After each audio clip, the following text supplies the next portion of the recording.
America और Iran के बीच बढ़ते सैन्य तनाव का असर एक बार फिर से पूरी दुनिया पर पड़ेगा। ग्लोबल एनर्जी सप्लाई पर भी साफ दिखाई देने लगेगा।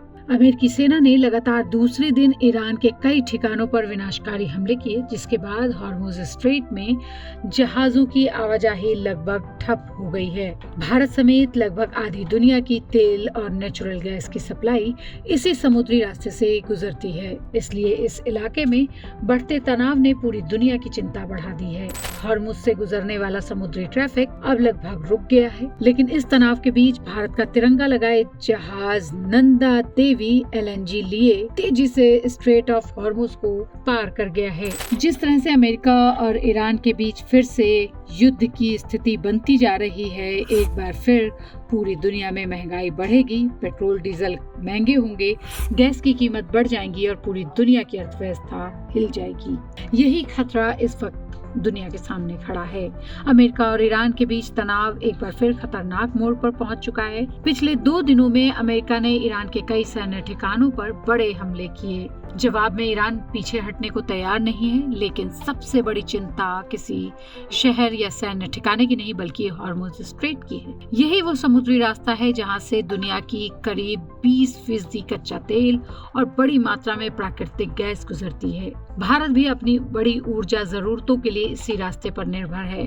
अमेरिकी हमलों के बाद हालात ऐसे हो गए हैं कि हॉर्मुज स्ट्रेट में जहाजों की आवाजाही लगभग थम गई है। जहां कुछ दिन पहले 20 से 50 से ज्यादा जहाज गुजर रहे थे, वहां गिने चुने जहाज ही दिखाई दे रहे हैं। रिपोर्ट्स के मुताबिक हाल के घंटों में सिर्फ एक अमेरिकी मंजूरी वाला सुपर टैंकर और एक ईरानी कंटेनर जहाज ही इस रास्ते से गुजर पाया। यानी समुद्र में भी अब युद्ध का असर साफ दिखाई देने लगा है।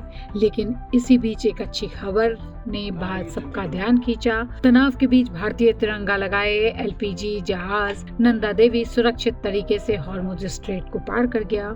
ऐसे समय में जब ज्यादातर शिपिंग कंपनियां इस रास्ते से बच रही हैं, भारत का यह जहाज अपने तय रूट पर आगे बढ़ गया। इसे भारत की ऊर्जा सुरक्षा के लिए अहम घटनाक्रम माना जा रहा है। अब सवाल है कि आखिर अमेरिका ने फिर से हमला क्यों कर दिया। अमेरिका का दावा है कि ईरान ने हॉर्मुज स्ट्रेट से गुजर रहे 3 कमर्शियल जहाजों पर निशाना बनाया। उसी जवाब में अमेरिकी सेना ने लगातार दूसरे दिन कार्रवाई करते हुए 90 ठिकानों पर हमला किया। अमेरिका का दावा है कि 2 दिनों में उसने 170 से ज्यादा सैन्य ठिकानों पर निशाना बनाया है। इनमें एयर डिफेंस सिस्टम, सैन्य ठिकाने, रेलवे पुल, दूसरे रणनीतिक ठिकाने शामिल बताए जा रहे हैं। हमलों से कुछ घंटे पहले ही राष्ट्रपति डोनाल्ड ट्रंप ने ईरान को खुली चुनौती दी थी। ट्रंप ने कहा था कि अगर ईरान ने फिर ऐसा किया तो जवाब इससे ज्यादा कठोर होगा।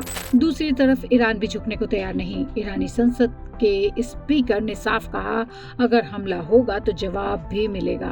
हॉर्मुज स्ट्रेट अमेरिकी धमकियों से नहीं बल्कि ईरान की शर्तों से खुलेगा। वहीं ईरान के विदेश मंत्री ने भी कहा है, हम धमकियों का जवाब शब्दों में नहीं कार्रवाई से देंगे।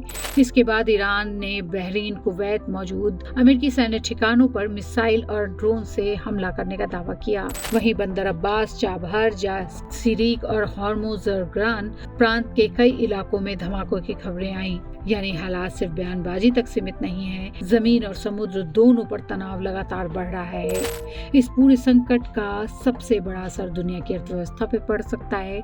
अगर हॉर्मुज स्ट्रेट लंबे समय तक प्रभावित रहता है तो कच्चे तेल की कीमतें बढ़ेंगी, LNG की गैस महंगी होगी, शिपिंग कॉस्ट बढ़ेगी और इसका असर भारत समेत पूरी दुनिया पर दिखाई देगा। फिलहाल दुनिया की नजर एक जगह टिकी है। क्या अमेरिका और ईरान बातचीत की मेज पर लौटेंगे या फिर हॉर्मुज स्ट्रेट दुनिया की सबसे बड़ी आर्थिक जंग का मैदान बनने जा रहा है। क्योंकि अगर हॉर्मुज संकट बढ़ा तो असर सिर्फ मिडिल ईस्ट तक सीमित नहीं रहेगा, उसकी कीमत पूरी दुनिया को चुकानी पड़ सकती है।